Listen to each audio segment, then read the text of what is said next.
saya nak ulas tentang isu di Melaka lah.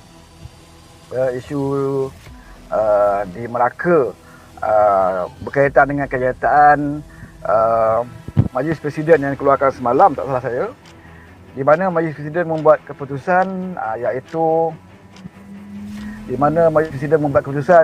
kita menolak pilihan raya negeri diadakan di Melaka.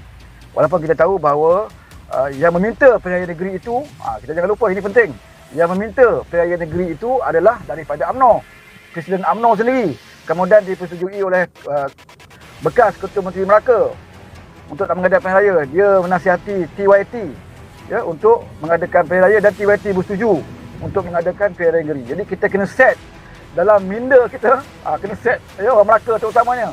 Kena ingat, pilihan raya negeri ini diminta oleh UMNO, dipersetujui oleh bekas Ketua Menteri Melaka dan diluluskan oleh TYT. Jadi Pakatan Harapan tidak terlibat di dalam mencadangkan pilihan raya negeri ini.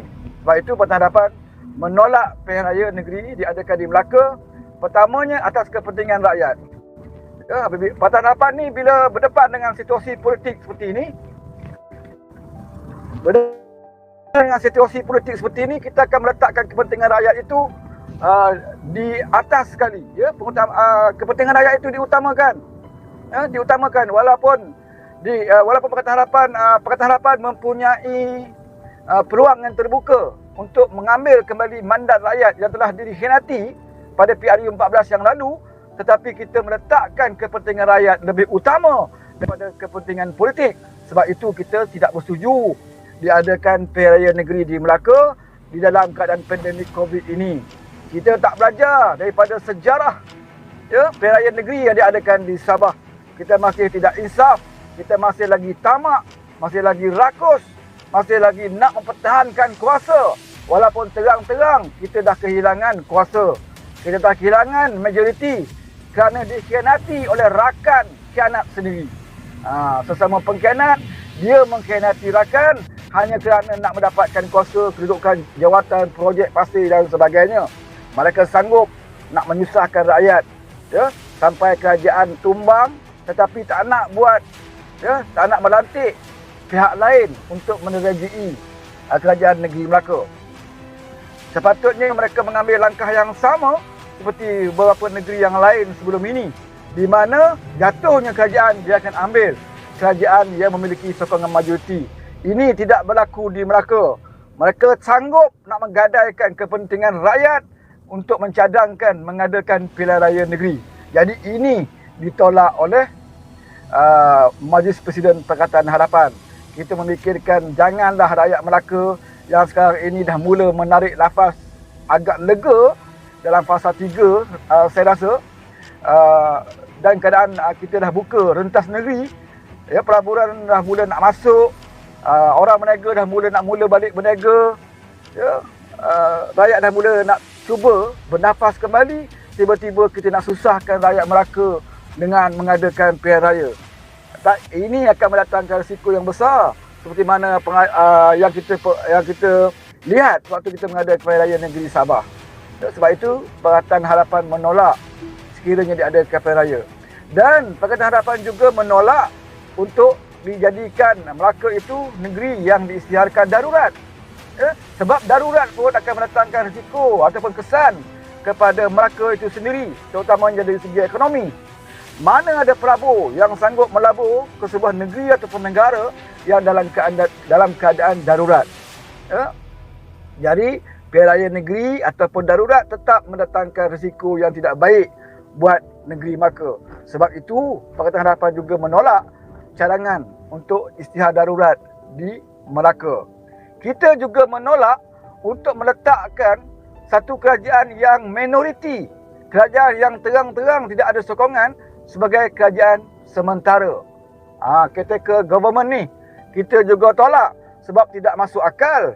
Mana mungkin ada sebuah kerajaan sementara didirikan, kerajaan yang tiada majoriti didirikan sebagai kerajaan sementara dalam keadaan masih ada lagi satu pihak yang mempunyai majoriti. Ini akan jadi bahan ketawa dunia, dan kerajaan sementara ini juga mendatangkan risiko yang tidak baik bagi negeri Melaka. Mana mungkin pelabur boleh melabur dalam sebuah kerajaan yang sementara. Ya, kerajaan sementara ini bila masa saja boleh tumbang. Jadi pelabur tidak akan masuk. Ini akan menyusahkan negeri Melaka itu sendiri.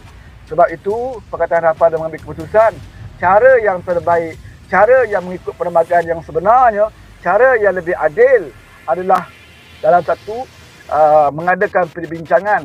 Maksudnya Pakatan Harapan akan berbincang dengan 4 orang yang melompat ini. Pakatan Harapan juga akan berbincang dengan pihak yang mempunyai minoriti. Kita angkat satu calon yang mendapat majoriti untuk diangkat sebagai Ketua Menteri Melaka. Jika ini dapat dilakukan, bermakna rakyat Melaka tidak perlu bersusah-susah nak mengundi. Rakyat Melaka tidak perlu nak menghadapi risiko kesihatan dalam pandemik COVID ini. Ya, duit dapat dijimatkan oleh SPR. Bukan sikit-sikit kalau diadakan pilihan raya. Bahkan jutaan ringgit akan dibelanjakan. Dalam keadaan duit tak ada, ya, dalam keadaan rakyat susah, kita nak buat satu pilihan raya yang sepatutnya tidak perlu dilakukan. Sebab itulah keputusan Majlis Presiden adalah satu keputusan yang amat tepat, keputusan yang amat bijak, iaitu menantik seorang adun yang mempunyai majoriti. Ya, sama ada besar ataupun tipis, tak kira lah siapa pun, asalkan dia mendapat sokongan majoriti dalam DUN, terus diangkat menjadi Ketua Menteri Melaka. Jadi itulah cara yang kaedah yang sebenarnya, yang lebih adil, yang lebih berperlembagaan, dan ianya dapat menyelamatkan rakyat Melaka dari sebarang masalah buat mereka, menyusahkan, memeningkan. Kerana selama ini yang memeningkan rakyat adalah orang politik, orang yang tamak, orang yang rakus, yang merampas hak orang. Kemudian bila hak dia sendiri dah tak ada, dia masih lagi nak pertahankan hak dia. Hak orang dia rampas, ya, bila hak dia dah hilang, dia masih lagi nak kekalkan hak yang dia rampas. Inilah manusia yang paling tak guna, yang sepatutnya rakyat Melaka campakkan daripada negeri Melaka. Ya, ini dia orang menyusahkan orang lain. Ya, tidak mau menerima keputusan rakyat dalam PRU. Nak jadi juga kerajaan. Bila dah jadi kerajaan, berebut pasir, berebut projek, khianat pula sesama mereka. Bila dah khianat, dah tak ada majoriti, masih nak kekalkan jadi kerajaan, masih nak jadi ketua menteri lagi. Sehingga kan sanggup, ya, menyusahkan rakyat dengan cadangan untuk mengadakan pilihan raya dan sebagainya. Bila diadakan pilihan raya, yang susah rakyat, yang dapat penyakit rakyat, mereka gaji besar, saudara. Jadi esko, jadi ketua menteri. Rakyat juga yang susah. Jadi sebab itulah saya nyatakan bahawa tidak ada pilihan lain, ya, maka kembalilah semula kepada kaedah yang dicadangkan sendiri oleh Pakatan Harapan, iaitu bincang.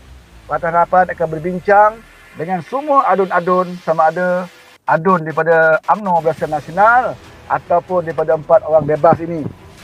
Arti seorang adun yang mempunyai sokongan majoriti, maka dialah yang berhak untuk menjadi Ketua Menteri Melaka, ya. Jadi itulah yang sebaik-baiknya, dan kita mengucapkan syabas kepada Pakatan Harapan kerana di atas keputusan yang telah dibuat. Okey, cukup sampai sini dulu. Saya pun dah sampai ke lokasi.